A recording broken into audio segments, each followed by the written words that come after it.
In the midst of academic debates, we uncovered an array of scholarly perspectives, each contributing to the multifaceted discussion about the interpretation of key texts. These debates are crucial as they reflect the dynamic and ever-evolving nature of theology and biblical scholarship.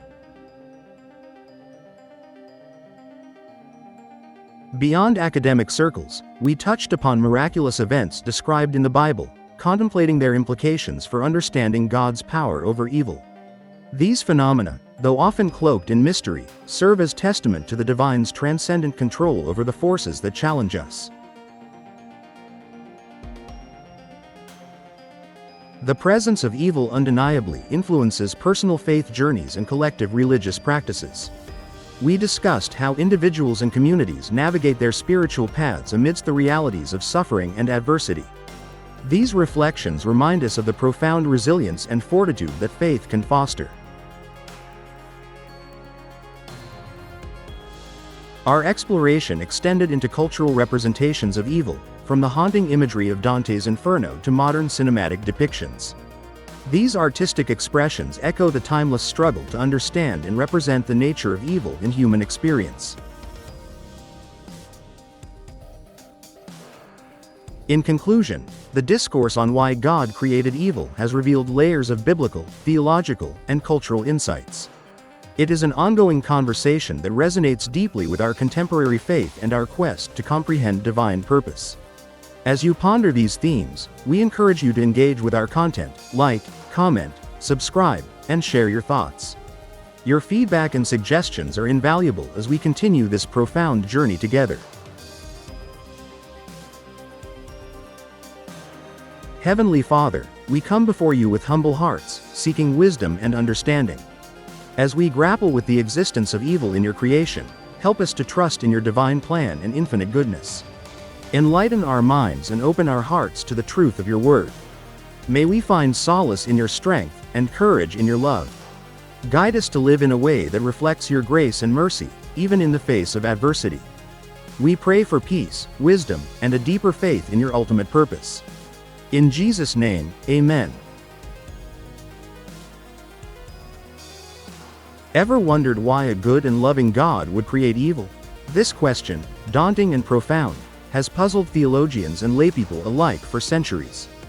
Join us as we delve into this enigma, promising an insightful explanation that might challenge conventional thinking. Reflect on these potent words. I form the light and create darkness. I make peace and create evil. I the Lord do all these things. Isaiah chapter 45 verse 7. Ever wondered why a benevolent and loving God would create evil? This question has troubled theologians, philosophers, and believers across the ages. To embark on this exploration, let us first turn our eyes to some of the foundational texts of the Bible. Isaiah chapter 45 verse 7 is a particularly jarring verse for many. I form the light and create darkness. I make peace and create evil. I the Lord do all these things. Here, we are confronted with a declaration that God himself claims responsibility for the creation of both good and evil. It is an assertion that requires careful examination, for within its paradox lies a profound truth about the nature of the divine and the world he governs. Next, let us delve into the narrative of Genesis chapters 2 to 3, a cornerstone of scripture that depicts the fall of man. In this foundational story, God creates Adam and Eve and places them in the Garden of Eden, a paradise of innocence and purity. However, he also introduces the tree of the knowledge of good and evil, forbidding them to eat from it. The serpent, embodying cunning and rebellion, tempts Eve to eat the forbidden fruit, and she shares it with Adam. Consequently, their eyes are opened to the knowledge of good and evil, and their disobedience introduces sin into the world, resulting in their expulsion from Eden. This narrative is not simply about a fruit or a garden, it is a rich allegory about free will, temptation, and the human condition. Finally, we turn to the book of Job, a profound piece of wisdom literature that grapples with the nature of suffering and divine justice. Job is a righteous man who experiences severe trials and tribulations orchestrated by Satan, but permitted by God. Job loses his wealth, his children, and his health, and he is plunged into profound misery. Throughout his ordeal, Job wrestles with questions of why the innocent suffer and the role of God in human affliction. His friends offer conventional wisdom, suggesting his suffering must be due to hidden sin, but Job maintains his innocence. In the end, God responds, not with answers, but with questions, pointing to the vastness and mystery of divine wisdom compared to human understanding. The resolution restores Job's fortunes, but the fundamental questions about suffering and evil are left to rest in the context of divine mystery. These texts form the bedrock of our inquiry into the existence and purpose of evil within a divinely created order. They push us to consider questions of divine sovereignty, the moral universe, and the role of human agency within it. They compel us to confront the uncomfortable reality that evil is not merely an aberration, but an integral part of a world created by God, and one that serves a deeper, perhaps inscrutable, purpose in His grand design.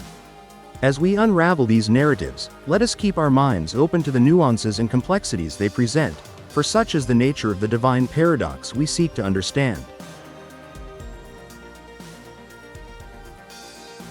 Let us find ourselves at the beginning, in the dawn not merely of human history, but of all history. The book of Genesis opens with an astounding declaration: "In the beginning, God created the heavens and the earth."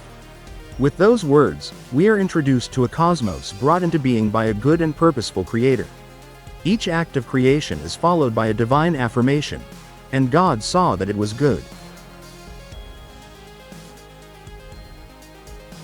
Yet, amidst this perfection, a curious anomaly arises.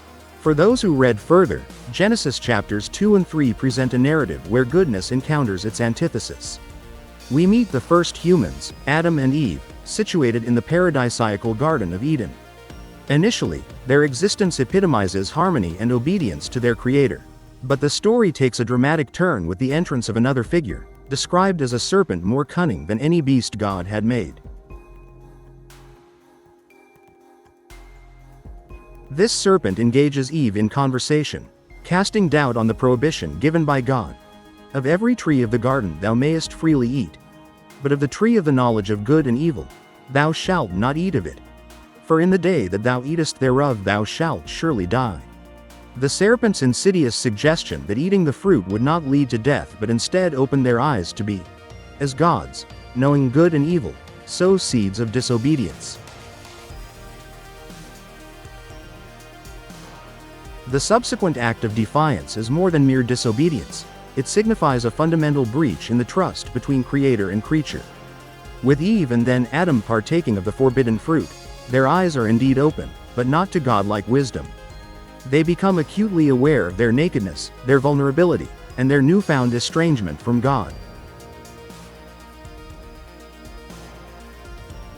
God's response to this fall is momentous. The ground is cursed, toil and pain become part of human existence, and the once harmonious relationship between humanity and creation is fractured. Yet, even as God pronounces these judgments, there is a glimmer of hope. To the serpent, God declares that enmity will exist between its seed and the woman's seed, promising that one will come to crush the serpent's head. This is often seen as the first messianic prophecy, hinting at a future redemption. One must not miss the profound depth of this narrative. Evil enters the world not as a creation but as a perversion of the good. Free will, indispensable to authentic love and goodness, makes possible the choice against God. The ensuing narrative of the Bible can thus be read as a vast, unfolding drama of redemption. It portrays humanity's continual struggle with sin and evil, alongside God's unwavering commitment to restore the broken relationship. By entrusting humanity with free will, God permits the possibility of evil but also the potential for genuine love and goodness. The story of Genesis, therefore, is not simply a tale of fall and punishment, but of fall and redemption, painted against the vast canvas of God's ultimate plan for humanity. Though the shadows of sin stretch long, they are always countered by the light of grace and the promise of renewal. In the grander scheme, these early chapters of Genesis lay the groundwork for understanding the origin of evil and the inherent tension in the human experience. They also invite us to ponder the nature of free will, the purpose of suffering, and the overarching narrative of salvation that runs throughout the biblical texts. As we reflect on these themes, we begin to see that the presence of evil is not an indication of God's absence or malevolence, but rather a profound aspect of a creation imbued with freedom and the capacity for love. The narrative beckons us to trust in the broader divine plan, one where, despite the presence of evil, the final word is spoken by a God who is eternally good. To fully delve into the complexities surrounding the creation of evil, we must situate ourselves in the historical periods during which the key biblical texts were authored. This understanding gives us a richer, more nuanced perspective on the cultural and theological fabric that influenced these writings. Let us first consider the time of Isaiah, specifically the 8th century BCE. It was an era marred by political turmoil and socio-religious upheaval. The kingdom of Judah faced threats from powerful empires like Assyria and later Babylon. These were times of great uncertainty and existential dread for the Israelites. It was within this context of geopolitical instability and spiritual crisis that Isaiah delivered his prophecies. His declaration, "I form the light and create darkness. I make peace and create evil. I the Lord do all these things," found in Isaiah chapter 45 verse 7, must be interpreted against the backdrop of divine sovereignty asserted over all occurrences, both good and evil. The Israelites needed assurance that their God was not merely one among many but supreme over all cosmic forces.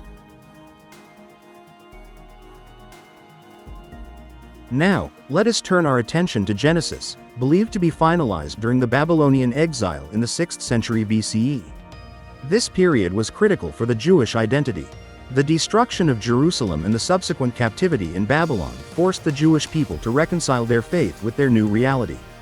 The Genesis narrative, which includes the account of the fall, is thus steeped in themes of disobedience, exile, and the human condition.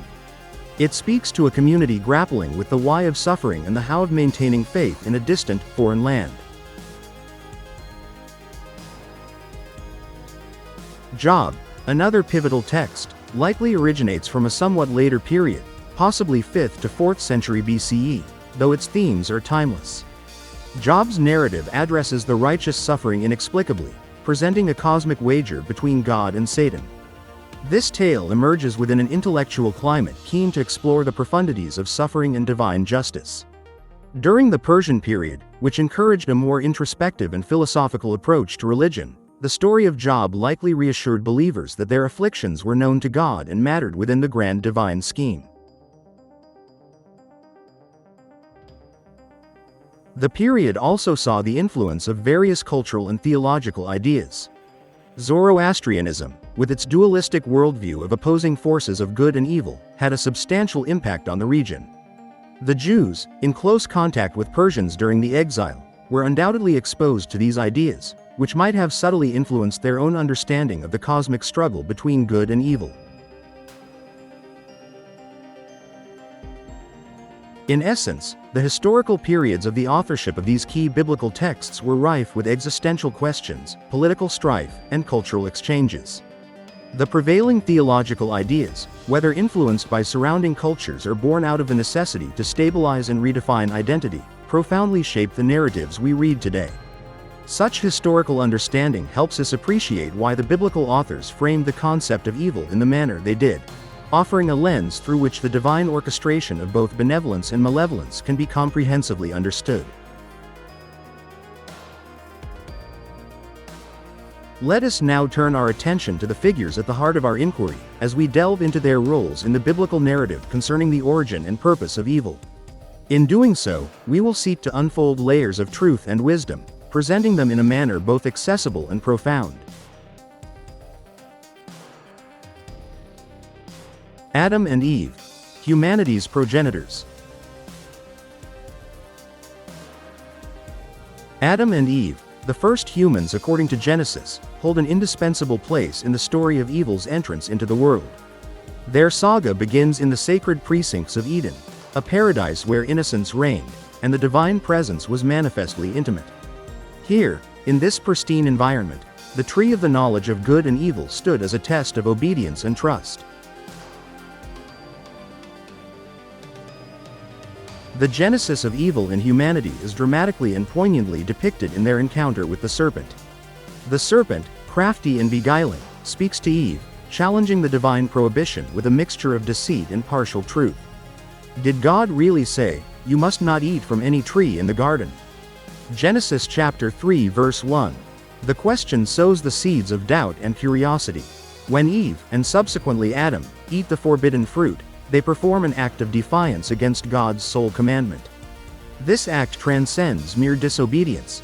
It signifies a deep rebellion, a turning away from dependence on God towards a self-directed existence. This moment of transgression is emblematic of the complex interplay between free will and temptation. The entry of sin and evil into the human experience is not merely about the act of eating the fruit but rather the choice to challenge God's authority and the ensuing rupture in the relationship between humanity and the divine. Hence, the tale of Adam and Eve conveys the heavy consequence of an exercised free will that bends to temptation, illustrating how evil, from a biblical standpoint, is intertwined with the misuse of freedom granted by God. Satan, the adversary. In the broader biblical tradition, Satan emerges as a deeply significant figure, embodying the principle of opposition and adversary. His role and identity evolve across the scriptures, from a celestial being to the embodiment of profound evil. In the book of Job, Satan appears in the heavenly courts, conversing with God about the righteousness of Job. Does Job fear God for nothing? Satan asks, implying that Job's faithfulness is merely transactional, a product of his blessings and prosperity. Job chapter 1 verse 9. Here, Satan is not the serpent of Eden but a challenger, a tester, bringing forth trials to test the integrity and depth of human faith. Satan's appearance in the New Testament further refines his character as the ultimate antagonist. In the Gospels, he tempts Jesus, offering power and dominions in exchange for worship. Matthew chapter 4 verses 1 to 11. This temptation narrative underscores Satan as the incarnation of all that opposes God's will and purposes. Through these narratives, Satan personifies the external force that entices and challenges, painting a picture of evil not merely as inherent within humanity but also as an active, opposing force in the cosmic struggle between good and evil. Thus, Satan's presence in the Bible serves as a crucial element in understanding the pervasive and multifaceted nature of evil. Job, the righteous sufferer. The story of Job is one of the most profound explorations of suffering and righteousness found in the scriptures. Job is depicted as a paragon of virtue, blameless and upright, who fears God and shuns evil. Job chapter 1 verse 1. Yet, despite his righteousness, he experiences profound suffering, loss of wealth, family, and health, orchestrated by Satan but allowed by God. Job's narrative unfolds as a conundrum. Why does a righteous man suffer? His so-called comforters attempt to explain his suffering through the lens of retributive justice, implying that his afflictions must be a consequence of some hidden sin. However, the text reveals their explanations as insufficient and flawed. Throughout his trials, Job maintains his integrity and wrestles with God, demanding an explanation for his undeserved suffering. God's response, delivered from the midst of a whirlwind, does not provide a conventional answer but rather a divine discourse on the grandeur and mystery of creation. Where were you when I laid the earth's foundation? Job chapter 38 verse 4. This rhetorical question underscores the vastness of divine wisdom and the limitations of human understanding. Job's story illuminates the complex nature of evil and suffering, suggesting that it may not always be comprehensible or explainable within the confines of human wisdom. It stresses the importance of faith and trust in God's overarching plan, even when faced with inexplicable adversity. Each of these figures, Adam and Eve, Satan, and Job, contributes uniquely to the biblical understanding of evil. They illustrate different dimensions of its origin, its interaction with free will, its external personifications, and its impact on human suffering. Their narratives, steeped in rich symbolism and profound theological insights, continue to engage, challenge, and inspire, offering perennial wisdom for grappling with the ever-persistent question of evil in a world governed by a good and omnipotent deity. Have you ever pondered the age-old question of how evil can exist in a world created by a loving and omnipotent God? This is not a trivial puzzle, nor one for the faint of heart, for it requires us to delve deeply into the profound mysteries of the universe and divine nature. But take heart, dear reader, for we shall navigate these treacherous waters together. To begin our exploration, let us consider the concept of theodicy. Theodicy is an attempt to justify the goodness and omnipotence of God despite the presence of evil in the world. This intricate dance of thought has occupied the minds of great thinkers for centuries. The term itself derives from the Greek words for God, theos, and justice, dike. In essence, a theodicy seeks to answer, how can a just God permit evil? One might argue that evil is a necessary counterpart to good, much like darkness is to light. Without the contrast, how could we truly comprehend and appreciate goodness? This brings us to the idea of free will, a cornerstone in many theodicies. Free will is the ability to choose, and it is argued that this freedom is a generous gift from the Creator. Yet, with such freedom comes the potential for misuse, hence, the possibility of evil. Imagine a world where free will did not exist, where every action and thought were predetermined by a divine puppeteer. Such a world would lack the vibrancy of genuine love, courage, and virtue, for these qualities can only emerge from free will. Therefore, some amount of moral evil might be seen as an inevitable byproduct of a world imbued with true freedom. However, the mere existence of free will does not entirely resolve the tension. It prompts us to ponder divine sovereignty, the supreme power and authority of God. If God is all-powerful and all-knowing, could he not prevent evil while maintaining human freedom? This is where the confluence of divine foreknowledge and human agency presents a paradox challenging to fathom. From a different angle, one might say that God, in his infinite wisdom, has reasons beyond our understanding. This is the essence of the book of Job, where despite his sufferings, Job acknowledges that human comprehension is limited before the vastness of God's wisdom. The universe, in its complexity, operates according to a divine plan, one which takes into account realities and dimensions we cannot grasp.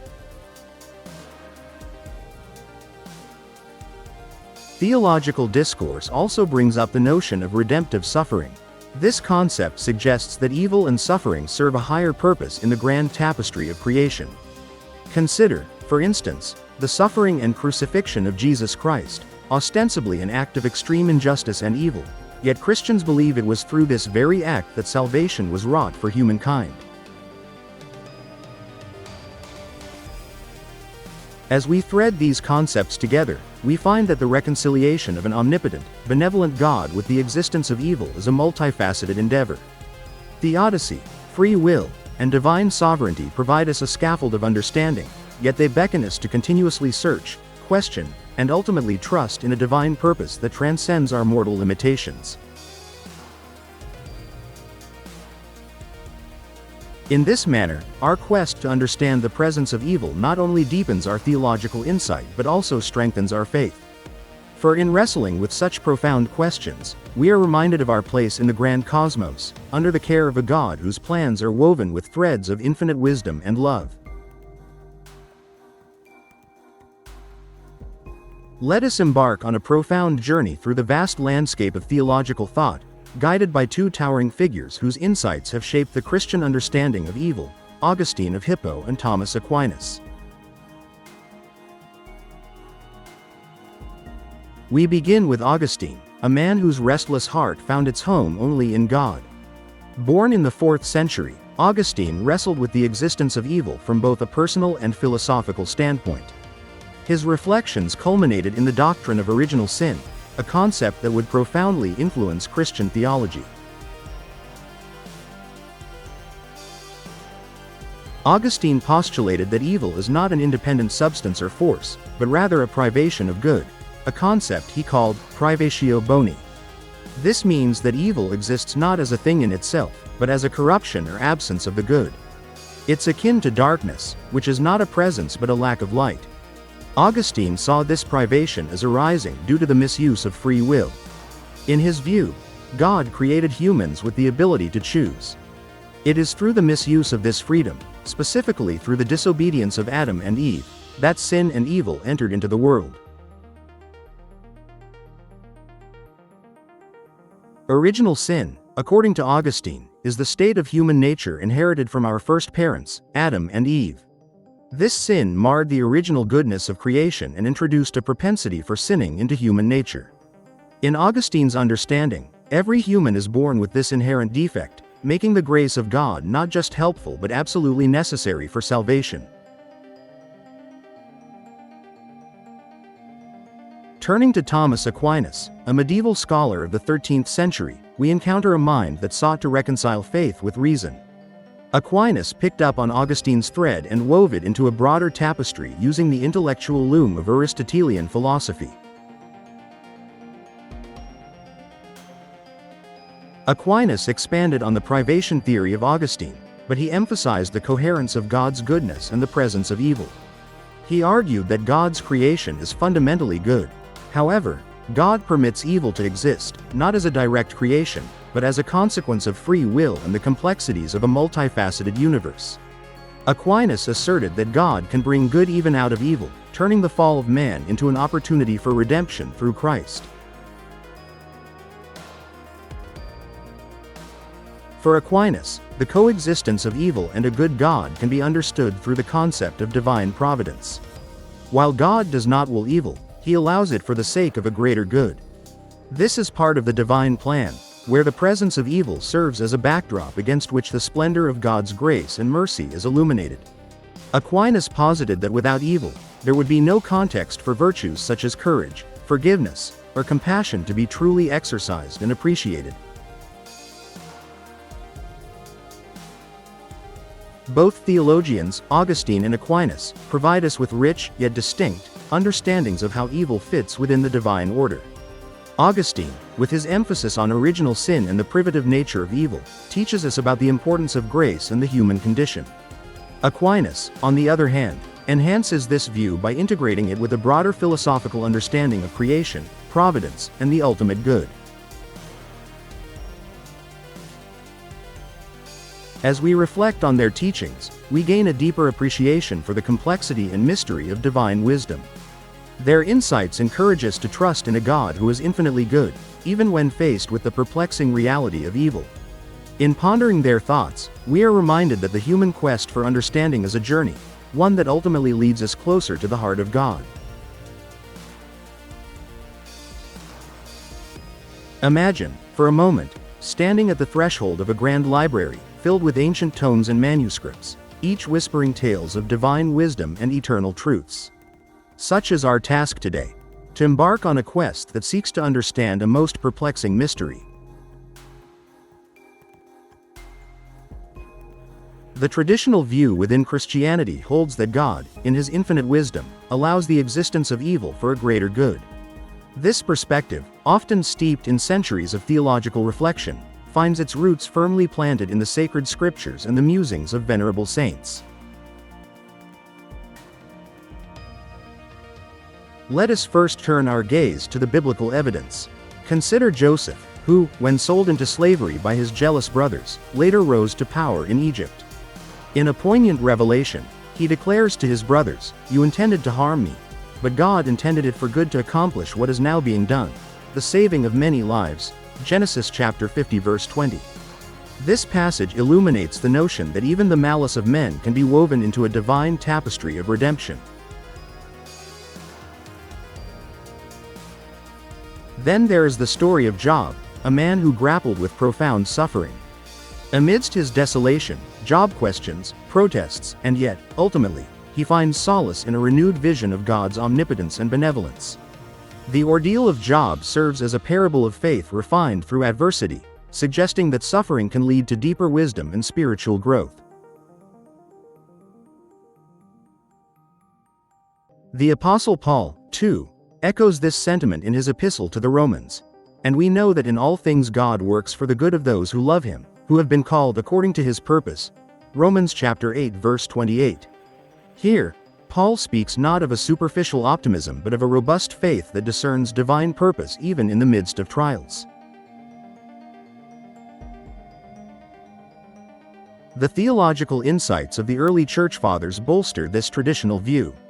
Augustine of Hippo, one of Christianity's great thinkers, contended that evil is not a substance but a privation of good, a corruption of what was originally created good. He proposed that God permits evil to bring about a greater good, one that may not be immediately evident but is ultimately orchestrated by divine providence. Thomas Aquinas, the medieval theologian-philosopher, further developed this notion. In his magnum opus, the Summa Theologica, Aquinas argues that God permits evil for two important reasons: to preserve the greater order of the universe and to allow human beings to exercise free will. According to Aquinas, the existence of evil allows for the manifestation of greater virtues, courage, patience, and compassion, which might otherwise remain latent. This view is also affirmed in the philosophy of theodicy, which seeks to vindicate God's goodness in the face of evil. The traditional understanding is that the potential for evil is an inevitable consequence of granting creatures genuine freedom. Without the possibility of choosing wrongly, there can be no true moral goodness or authentic love. The Book of James offers another layer of insight, assuring believers that trials serve to test their faith and produce perseverance. James chapter 1 verses 2 to 4. Thus, suffering is not seen as an arbitrary infliction but as a crucible in which character is forged and faith matures. It's important, however, to acknowledge the tension within this traditional view. It does not offer an easy explanation, nor does it diminish the pain and suffering experienced by countless individuals. Rather, it invites believers into a profound trust in God's ultimate goodness and sovereignty, even when his purposes remain inscrutable. In conclusion, the traditional view that God allows evil for a greater good emerges from a rich tapestry of biblical narratives, theological reflections, and philosophical considerations. It calls the faithful to a deeper engagement with the mystery of suffering, encouraging a trust that transcends understanding and a hope anchored in the divine promise that, in the fullness of time, all shall be well. It has often been said that tradition serves as the bedrock upon which our understanding of divine truths rests. Yet, even ancient stones can be weathered by the ceaseless tides of inquiry and intellectual rigor. In this spirit, let us venture into a realm of questioning, where modern theologians and scholars cast a scrutinizing eye upon the well-worn paths of traditional views on the creation and purpose of evil. First, we must acknowledge the gravity of their concerns.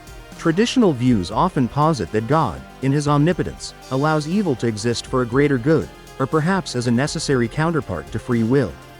This perspective rests heavily on the notion of a benevolent God who is both just and loving. However, modern critics argue that such explanations can appear unsatisfactory when confronted with the sheer scale of suffering and malevolence that pervades our world.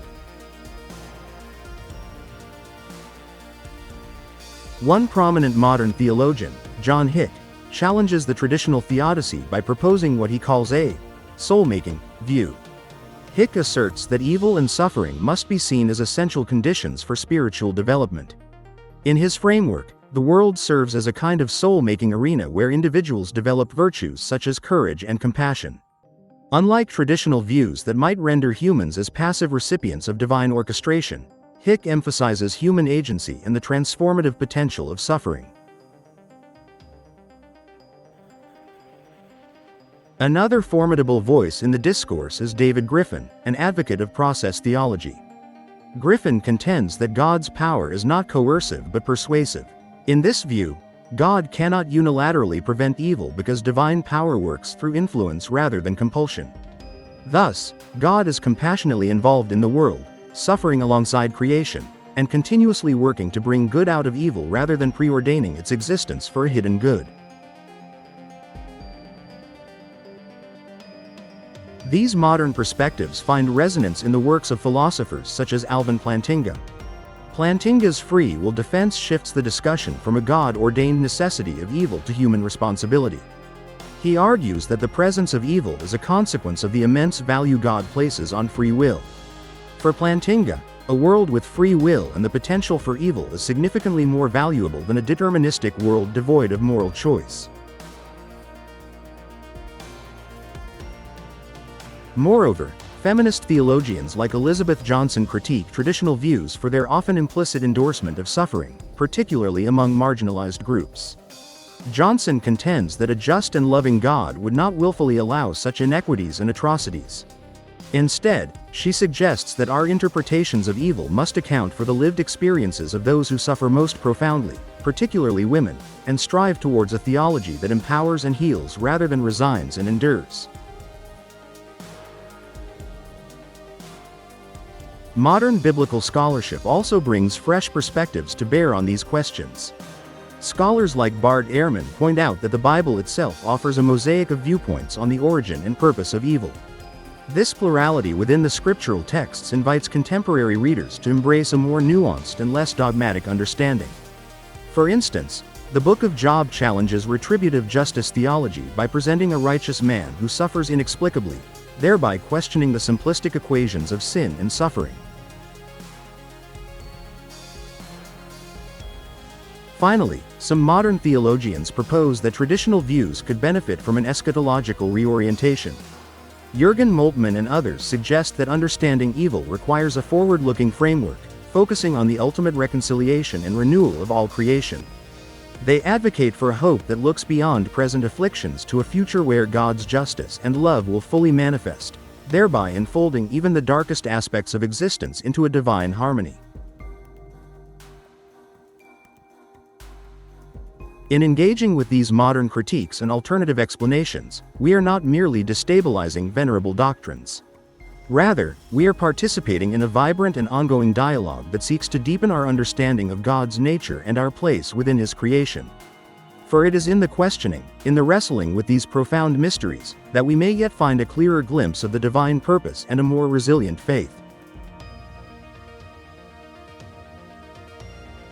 Let us embark on a journey across the varied landscapes of human belief, where the thorny question of evil has pricked many a thoughtful mind.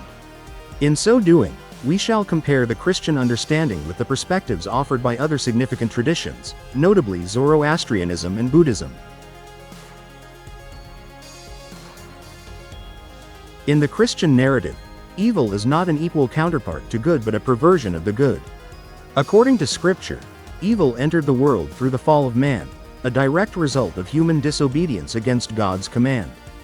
Genesis chapters 2 and 3 recount that Adam and Eve, our primordial ancestors, succumbed to the serpent's temptations, thus introducing sin and suffering into a previously unblemished creation. This pivotal moment underscores a fundamental tenet in Christianity. Evil derives from humanity's misuse of free will rather than from God's creation, aligning with the belief in an omnipotent and omnibenevolent deity. Let us now pivot our examination to Zoroastrianism, one of the world's oldest continuous religions. Here, we encounter a radically different cosmogony. Zoroastrianism presents a dualistic worldview where two primal spirits, the benevolent Ahura Mazda and the malevolent Angra Mainyu, are locked in an eternal struggle. These contending forces are seen as co-eternal, neither having supremacy over the other from the beginning. This dualism suggests that evil is an intrinsic part of the cosmos, a reality which must be resisted and ultimately overcome through good thoughts, good words, and good deeds. Transitioning to Buddhism, we encounter yet another lens through which to view the problem of evil.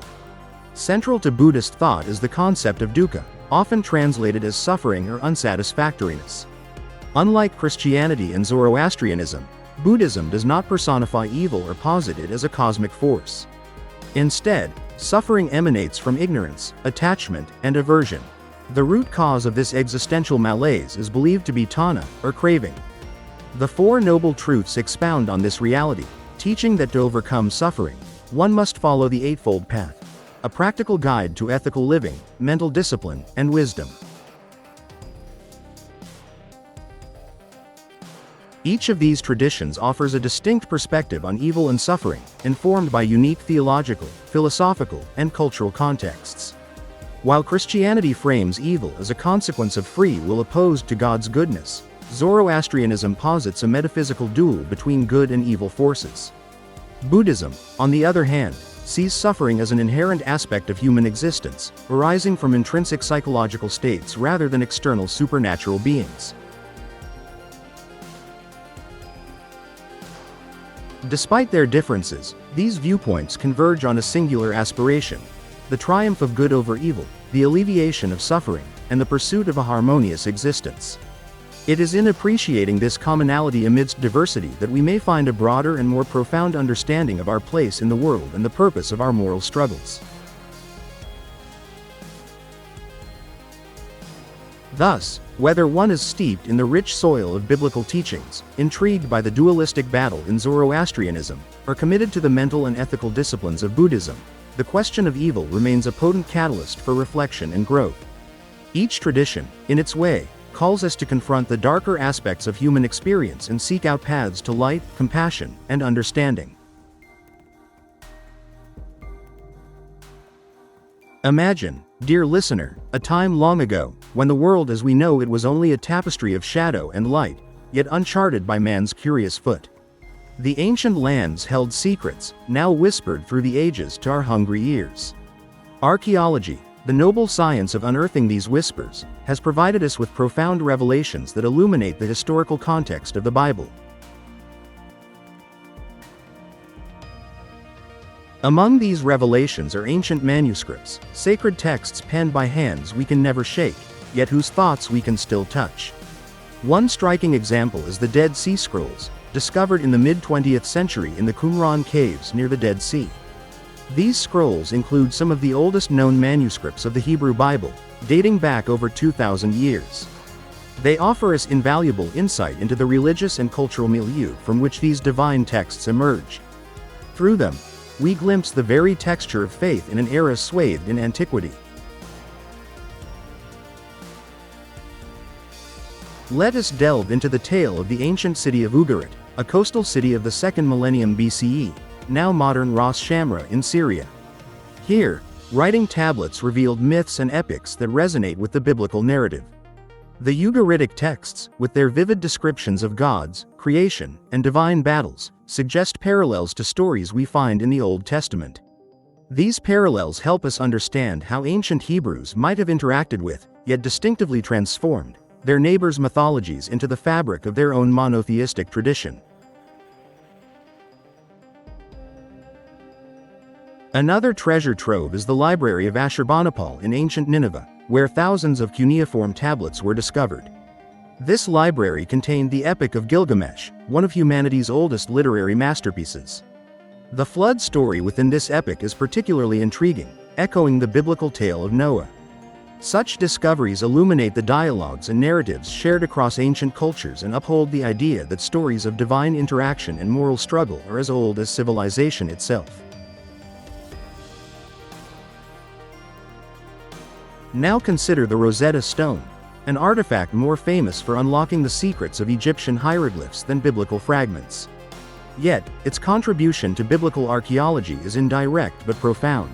By deciphering hieroglyphs, scholars could better understand the world of ancient Egypt, its chronology, and its interactions with the people of Israel as depicted in the Bible. It has helped historians piece together timelines and cultural exchanges that form the backdrop for many biblical events. An awe-inspiring sight is the city of Jericho, one of humanity's oldest continuously inhabited settlements. The remains of ancient walls, roads, and artifacts there provide a fascinating glimpse into the everyday life and cataclysmic events that shape the narratives in the Old Testament. Excavations have uncovered walls that date back several millennia, providing context for the famous story of the walls of Jericho tumbling down before the Israelites. The realm of archaeology further extends to ancient Jerusalem, where excavations in the city of David have unearthed remnants of structures and artifacts from the times of the kings of Israel.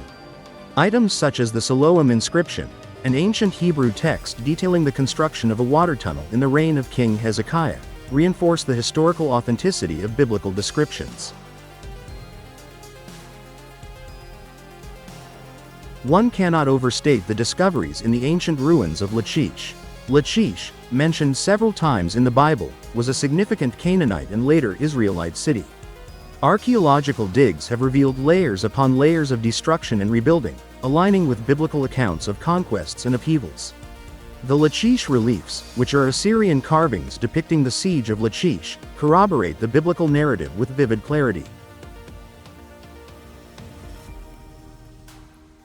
In Egypt, the discovery of the Amarna letters, clay tablets inscribed with diplomatic correspondence between the Egyptian administration and their counterparts in Canaan and Amurru, illuminate the complex political landscape of the Levant during the Amarna period, circa 14th century BCE. These letters provide context for the geopolitical backdrop of many narratives in the Bible.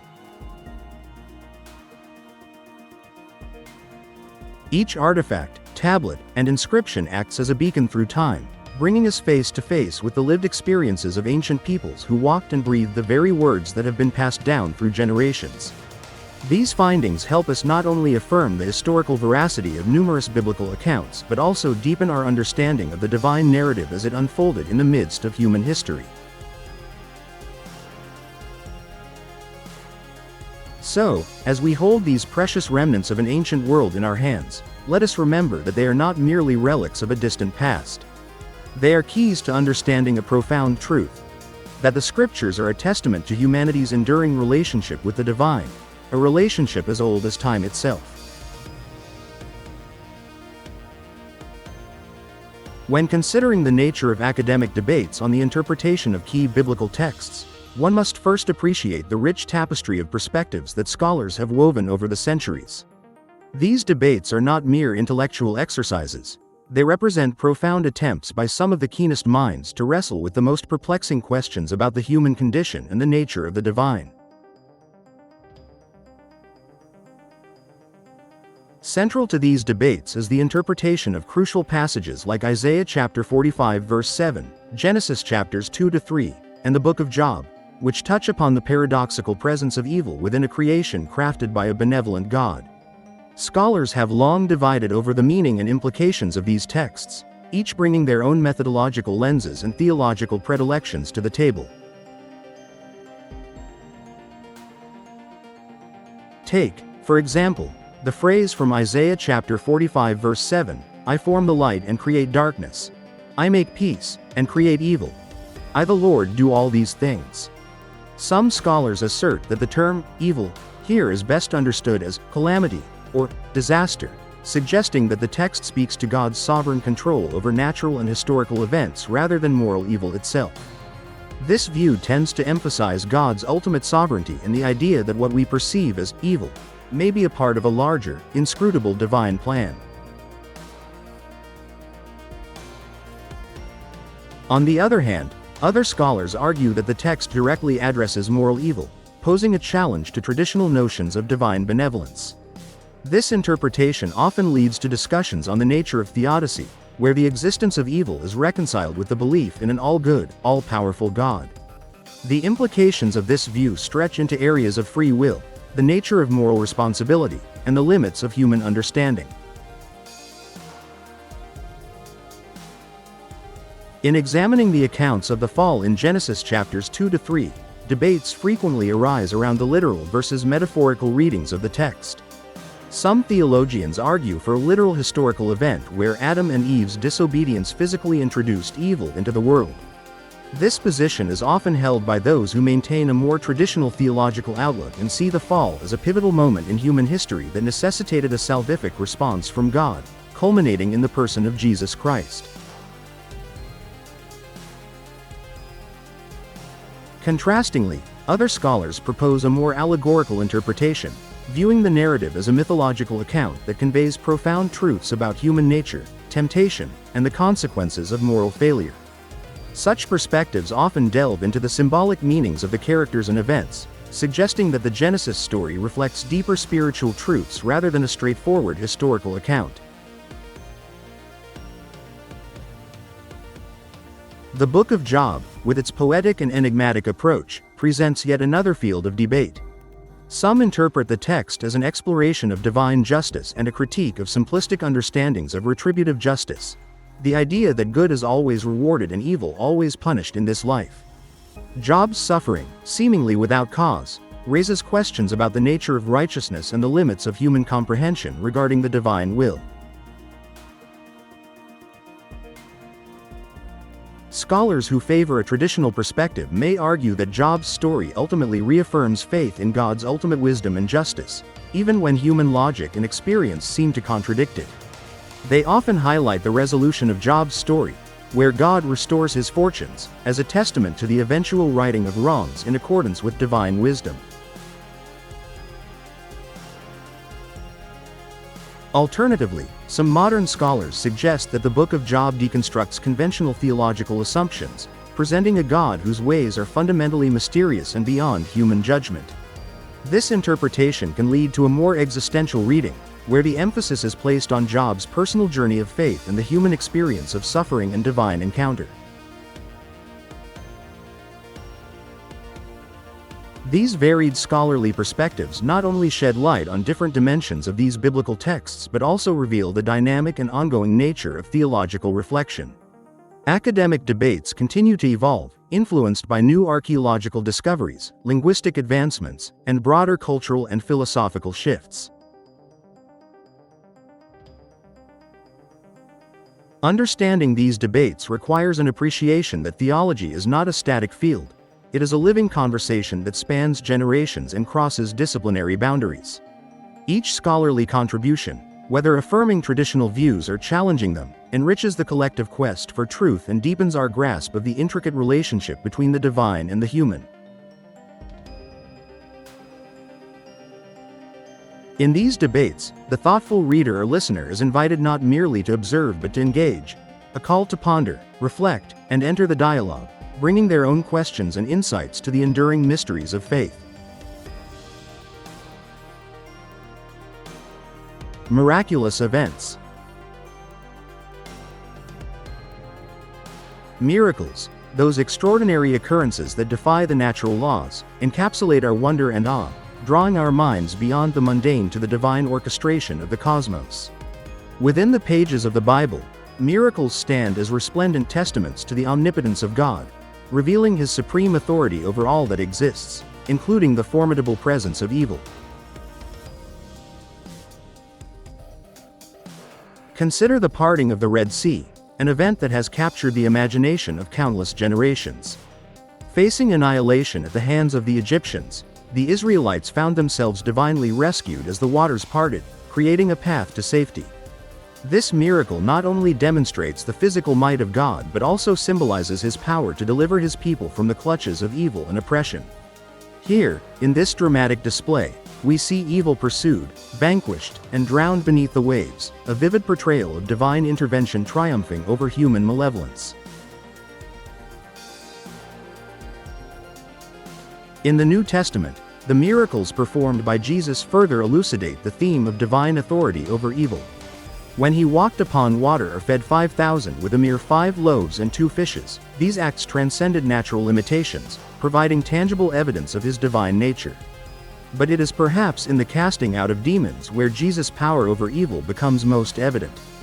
The liberation of tormented souls from demonic possession serves not only as a testament to his compassion but also as a stark confrontation with the forces of darkness, showcasing God's relentless pursuit of good over evil.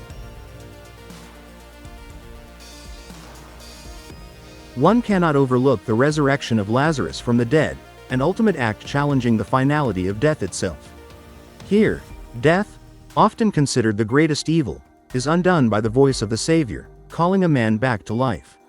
It is a precursor to the eventual resurrection of Christ, which stands as the pinnacle of divine miracles, sealing the promise of eternal life and the ultimate defeat of sin and death. Through these miraculous events, one sees that God is not distant or indifferent to the plights of humanity, but is actively engaged in restoring and redeeming His creation.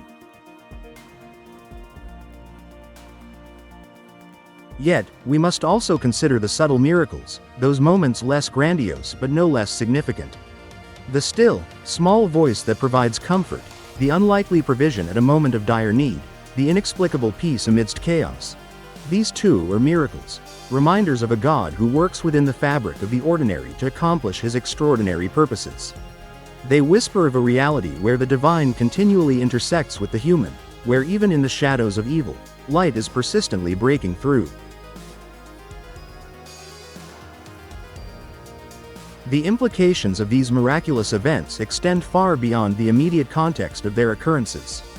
They are profound declarations of a cosmic order where God reigns supreme, where evil is a defeated foe, and where the ultimate reality is one of hope and redemption. Each miracle serves as a beacon, pointing us towards the truth that in God's plan, good will always prevail over evil, and His love will ultimately triumph. In reflecting upon these miracles, we are invited to deepen our faith and trust in God's sovereignty, to recognize His active role in the world, and to take heart in the assurance that despite the presence of evil, God's love and power are infinitely greater and steadfast. Thus, whether through the dramatic parting of seas, the quiet release of a tormented soul, or the gentle provision in a time of need, miracles remind us of God's omnipresence and omnipotence, His unwavering commitment to His creation, and His victorious power over all that seeks to harm it. They are, in essence, divine love made manifest, a herald of hope in a world often marred by evil. In the whirlwind of life's tribulations, we often find ourselves standing at the threshold of an age-old dilemma, peering into the vast and enigmatic realm of evil. Its presence is a haunting specter in the corridors of our faith, influencing personal journeys and shaping the communal tapestry of religious practice.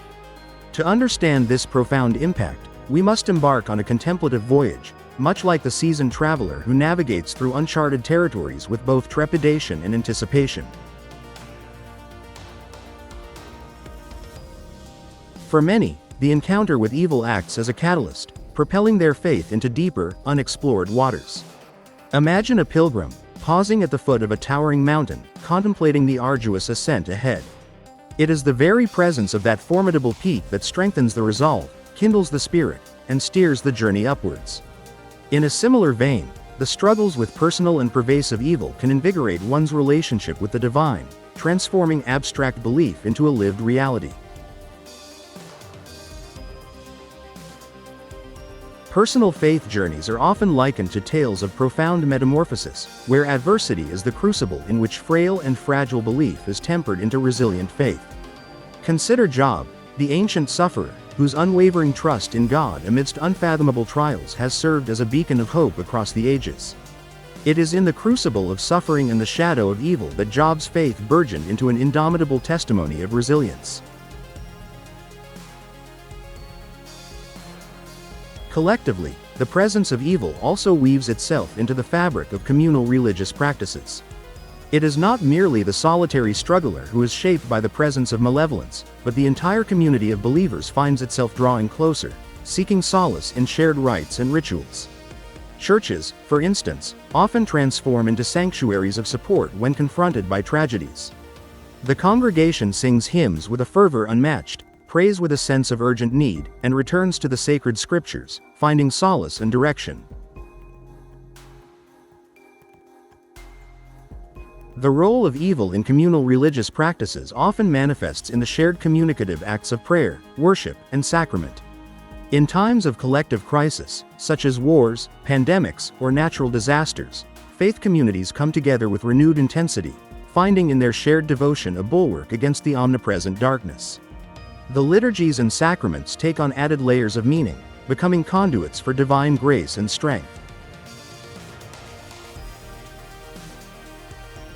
Theologically, these practices are underpinned by a profound conviction that evil, while real and potent, is ultimately subordinated to a larger providential plan. This belief fosters a framework within which evil can be confronted not with resignation, but with hope, a hope rooted in the divine assurance that all things work together for good to those who love God. Romans chapter 8 verse 28. Furthermore, the presence of evil calls communities to adopt practices of mercy, justice, and compassion.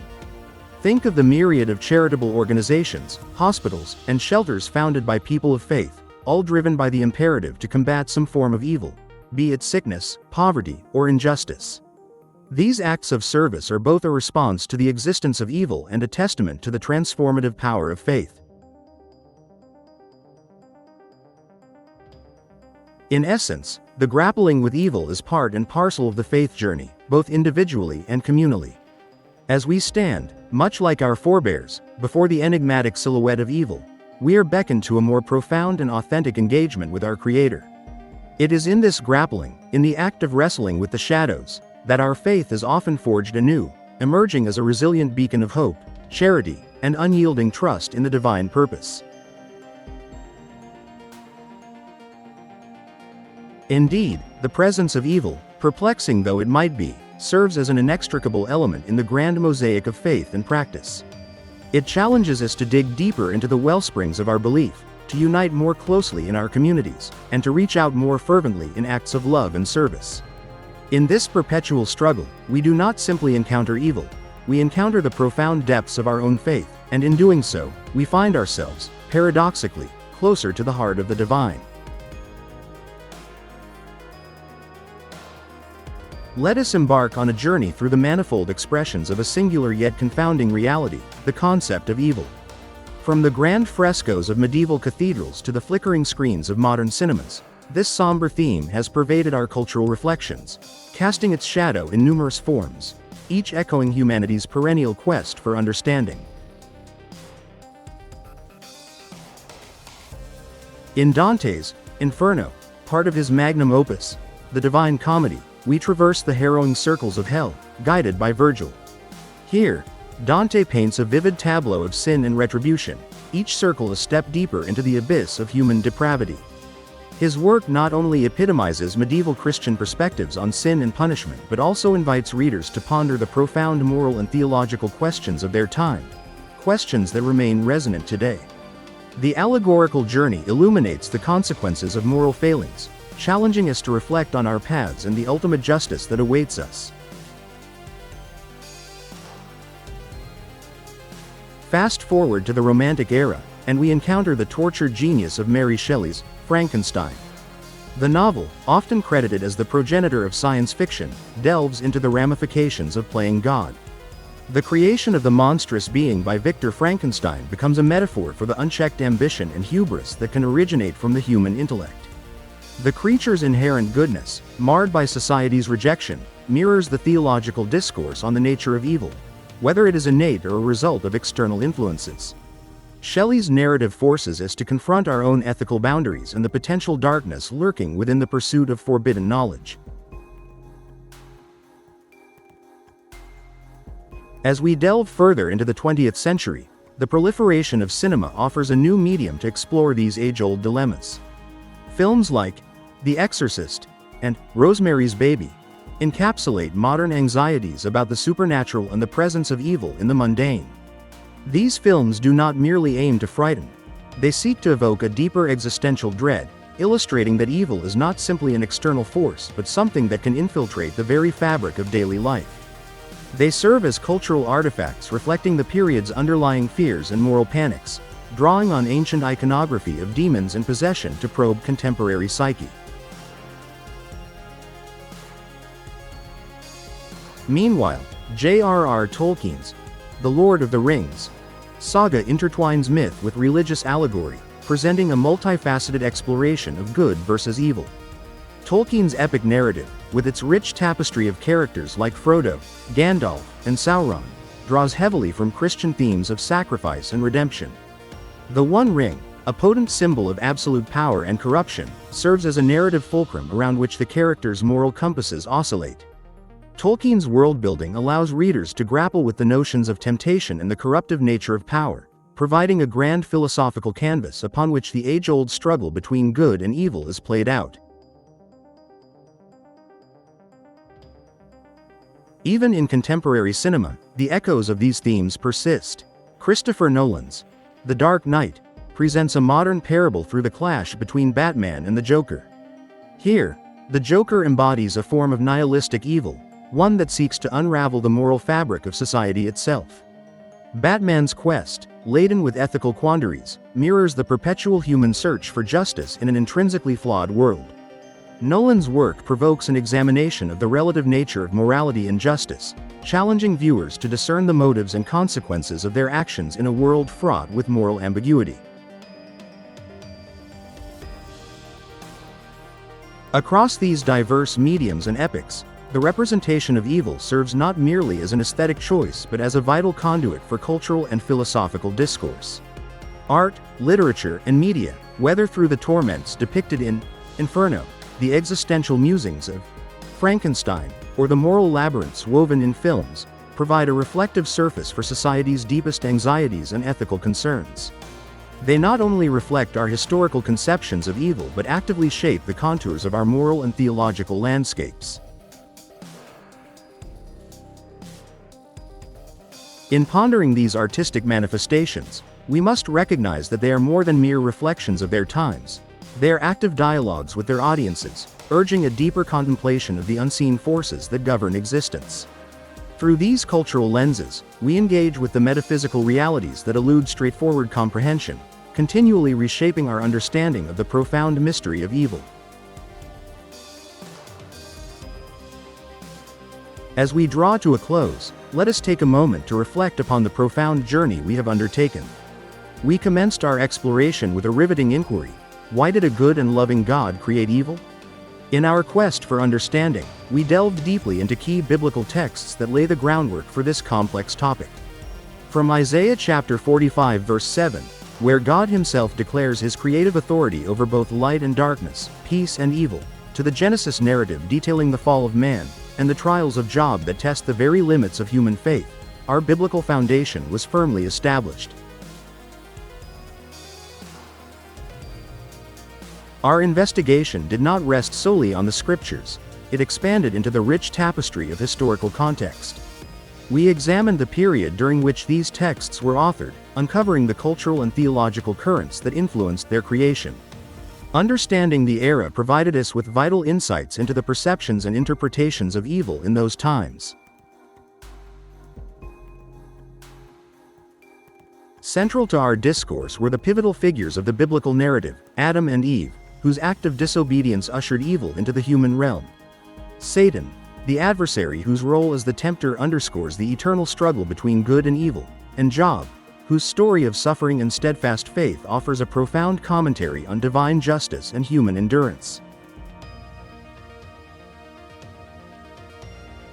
Our journey took a turn towards the realm of theology, where we grappled with concepts such as theodicy, free will, and divine sovereignty. We saw how theologians from Augustine to Aquinas endeavored to reconcile the existence of evil with the nature of a benevolent God. These venerable minds offered visions of an overarching divine plan where even the presence of evil serves a higher purpose. We did not shy away from contemporary challenges to these traditional views. Modern theologians and scholars have presented compelling counterarguments, prompting us to consider alternative explanations and remain open to evolving perspectives. This openness is a vital part of the ongoing dialogue about the nature of evil and the divine. By comparing biblical perspectives with other religious beliefs, such as the dualistic forces in Zoroastrianism and the Buddhist understanding of suffering, we broadened our horizon. This comparative approach provided a richer, more nuanced comprehension of how different cultures and faiths grapple with the concept of evil. Archaeological discoveries also played a pivotal role in our exploration, shedding light on the historical context and enriching our understanding of the biblical texts. These findings, from ancient manuscripts to artifacts, brought us closer to the lived realities of those who first articulated these profound insights into the nature of good and evil.